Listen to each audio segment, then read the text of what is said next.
Video అయితే ఈ September ఇంటేక్కి రావాలి లేదంటే వచ్చే వాళ్ళ గురించి. నాకు 4 మెంబర్స్ అయితే మెసేజ్ చేశారు, మా క్యాష్ ఇంటర్వ్యూ రిజెక్ట్ అయింది బ్రో అని. అందులో ఒక బ్రో అయితే నాకు స్క్రీన్ షాట్స్ ఇవన్నీ షేర్ చేశాడు రిజెక్షన్కి సంబంధించి. మనోడైతే బీపీపీ యూనివర్సిటీకి అప్లై చేశాడు అండ్ రిజెక్షన్ వచ్చింది. Like when I went through the screen shots and all, వాళ్ళు ఏం మెన్షన్ చేశారంటే నీ ఆన్సర్స్ అన్నీ మెమరైజ్డ్గా ఉన్నాయి, క్లియర్గా నువ్వు అడిగిన క్వశ్చన్స్కి ఎక్స్ప్లెయిన్ చేయలేకపోయావు అన్నట్టుగా చెప్పారు. లైక్ మనోడిని అడిగా, బ్రో నువ్వు ప్రిపేర్ అవ్వలేదా అంటే మనోడు, లేదు బ్రో నేను మంచిగా ప్రిపేర్ అవ్వాను, నా కన్సల్టెన్సీ వాళ్ళు 2 to 3 times మాక్ ఇంటర్వ్యూస్ తీసుకున్నారు, వాళ్ళు ఏదైతే ఆన్సర్స్ చెప్పారో అదే నేను ఎగ్జాక్ట్గా అక్కడ చెప్పాను, కానీ ఇలాగా రిజెక్షన్ మెయిల్ వస్తలోకి నాకు కంగారు వచ్చింది అని చెప్పాడు.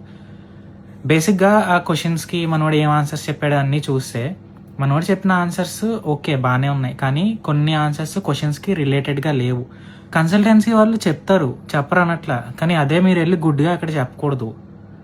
మీరు ఒక చోటుకి వెళ్తున్నారు, ఒక యూనివర్సిటీ సెలెక్ట్ చేసుకున్నారు అంటే దాని గురించి మీరు కూడా రీసెర్చ్ చేయాలి. అక్కడ ఏ టైప్ ఆఫ్ మాడ్యూల్స్ ఉన్నాయి, ఆ మాడ్యూల్స్కి ఎన్ని క్రెడిట్స్, అవన్నీ కూడా మీరు చూసుకోవాలి. అండ్ మీ కోర్స్ అయిపోయిన తర్వాత మీరు ఏం చేయాలనుకుంటున్నారు ఇవన్నీ కూడా మీరు చూసుకోవాలి. అవన్నీ క్యాష్ అండ్ రివ్యూలో అడుగుతారు. అండ్ మీ ఫండింగ్ ఎలా ఉంటుంది, మీరు ఎక్కడ అకామిడేషన్ తీసుకోవాలనుకుంటున్నారు, ఇవన్నీ ప్రీ ప్లాన్డ్గా మీరు చూసుకుని వాటికి ఆన్సర్స్ రెడీ చేసుకుంటే బాగుంటుంది.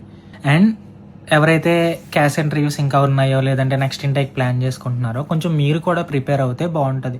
లైక్ క్వశ్చన్స్ ఏం టఫ్ లేవు, basic questions. For example why this university అంటే, like when I went through the university pages and skim through the modules and all, it was aligning with my previous background and it has a path towards the industries where I want to land and all.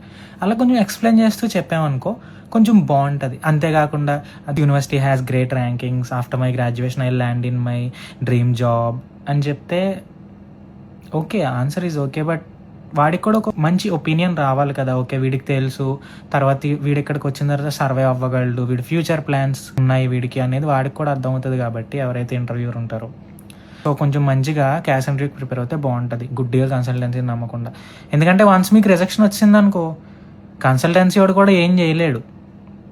మనం వాడి దగ్గరికి వెళ్ళి వాడితో గొడవ పడినా నువ్వు సరిగ్గా answer చేయకపోతే నేనేం చేస్తాను, నేను నీకు చెప్పాను ఆన్సర్స్ అని అంటాడు తప్ప వాడు ఇంకేం అండు. సో నీ కెరియర్ నీ చేతిలో ఉంటుంది, వాడి చేతిలో ఉండదు కదా. సో నువ్వు ప్రిపేర్ అవ్వాలి.